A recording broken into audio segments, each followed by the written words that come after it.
I was taking these jobs that were below my pay grade, below my skill level, and I've always felt that I was doing things that I shouldn't be doing, meaning that I had more potential. And sometimes I still feel like that. I know I'm in a much better spot today because I'm listening to my instincts, I'm trusting my gut, and the fact that I'm able to even help people through my past and through my pain, that has given me such purpose. However, there still is that feeling of wanting to do more, wanting to truly help people. And I believe that if you feel it in you, there's a reason for that. And we can do more things than we ever thought we could. It's important to talk about mental health because this is where it all makes sense for me. Looking back, even before focusing on my mental health, it doesn't matter what type of job we're talking about. I wouldn't have had the clarity and the purpose to be where I'm at today to make that decision to say, I'm going to bet on myself. It was just a matter of survival. It was a matter of taking these jobs that would give me a little bit more crumbs, a little bit of a better company, a little bit more crumbs, and it was just that cycle over and over again. And it just came to a point where I was sick and tired of being sick and tired, and I knew that I had to make a change. And it's also through the power of people that I got that hope and I got that encouragement to make that change. I was in therapy. I'm still in therapy, and I remember my first therapist really providing a lot of love and a lot of hope, and I manifested that I wanted to be that for other people. And through that experimentation, through that real life situation, that has encouraged me so much. And I think about where I was to where I am today, and how can I be that change? How can I help that person who's struggling through what I was going through? And when I help people who are going through something that I've been through, it just helps me.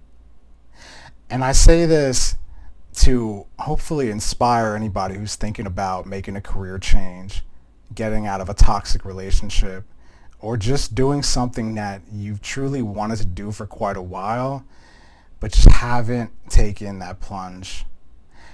The other part of this is make your move before you're ready. There's never going to be a perfect time.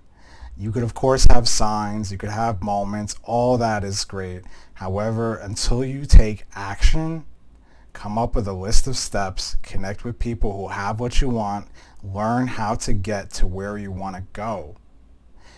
We hold ourselves back, and we need people, we need community to let us know of how we can get there.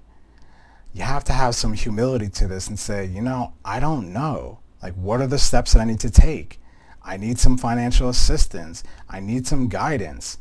There's no weakness in asking for help. There's power in asking for help. And if anything, it's the exact opposite of being weak. You have strength because you're saying, I need help.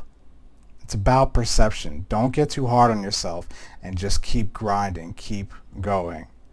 The other aspect of this that I want to talk about is in life, what we do know is that we can take all these jobs, change locations, people, places, things, all that, but until we start doing what things that interest us, eventually we're gonna want to quit. It's like school. If you're taking classes that don't interest you, how much longer are you going to be interested in? I'm very focused on mental health because it's a big part of my story and it truly interests me. And that allows me to wake up each and every day and keep grinding towards my 1 year, my 3 year, my 5 year goal. I have a plan today versus just taking a job and going to another job and just hoping for the best. As you guys might know, police work is definitely in the cards down the future. The ultimate goal is to start a mental health unit within a police force. I think that there's a big lack of mental health in the police force, and just as a nation, it's very focused on reform, and there needs to be more of a focus on mental health. And I'm in the beginning stages of formulating how I can be of service to other people by doing that. However, I'm at the stage in my life where I'm focusing on the mental health aspect, and I'm going to reevaluate that in the next couple years when I complete school. I hope that this inspires someone to take that leap of faith and make that change and to bet on you. Because until you make that decision, it's never going to happen. There's not going to be a perfect time. It's not going to be rainbows. You're still going to be dealing with things that you're dealing with today. It's just a part of life. But it's a mindset, it's a decision that builds resilience, and ultimately over time, you'll be so grateful that you did. And lastly, I'd like to say that even if you made that chance, if you took that chance on yourself and you didn't get to where you want to go, what's the worst that happens? You end up in the same spot that you were in before. If nothing changes, nothing changes.